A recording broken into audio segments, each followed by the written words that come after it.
नमस्कार, मेरा नाम डॉक्टर अभिजीत सिंह है। मैं एसआरएस हॉस्पिटल में डिपार्टमेंट ऑफ पल्मोनरी और क्रिटिकल केयर मेडिसिन में सीनियर कंसल्टेंट हूं। जैसा कि आप सभी जानते हैं कि पिछले 3-4 महीनों से हम देख रहे हैं कि कई वायरस इन्फेक्शन फैले हुए हैं।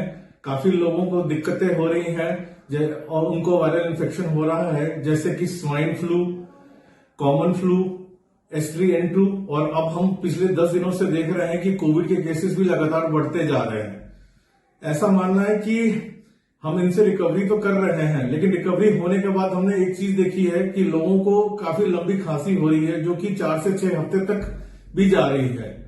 तो ये कंडीशन को हम कहते हैं पोस्ट वायरल हाइपर सेंसिटिविटी। इसमें क्या होता है कि एयरवेज हाइपर एक्टिविटी हो जाती है इसमें, और मरीज को दमे जैसे सिम्टम्स आते हैं। इसमें लंबी खांसी चलती है और किसी किसी को इस खांसी के साथ बलगम, और किसी किसी को सांस भी फूलती है और सांस में सीटियों जैसी आवाज भी आती है, और किसी किसी को गले में घबराहट की भी इश्यू होते हैं।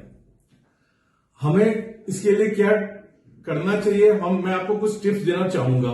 सबसे पहले कि आप कोविड अप्रोप्रिएट बिहेवियर को फॉलो करें, जिसमें कि आप मास्क लगाएं, प्रिफरेबली आप N95 मास्क लगाएं।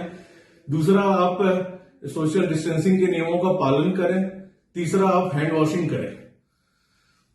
दूसरी बात ये मैं कहना चाहता हूं कि आप जो लिक्विड पदार्थ है वो वार्म हो, जैसे कि सूप, जिंजर और हनी। खाना आप नपतुला खाएं, पौष्टिक आहार खाएं, एंटीऑक्सीडेंट रिच फ्रूट लें।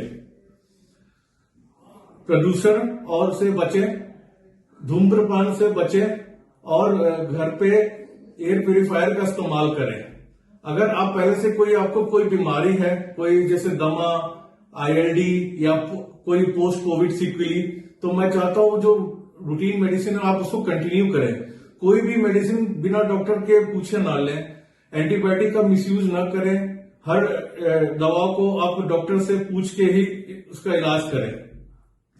और अगर आप वैक्सीनेशन आपने अभी तक कंप्लीट नहीं किया है, तो आप वैक्सीनेशन को कंप्लीट करें, जैसे कि फ्लू का और निमोनिया का वैक्सीन अपने डॉक्टर से संपर्क करके ही करें।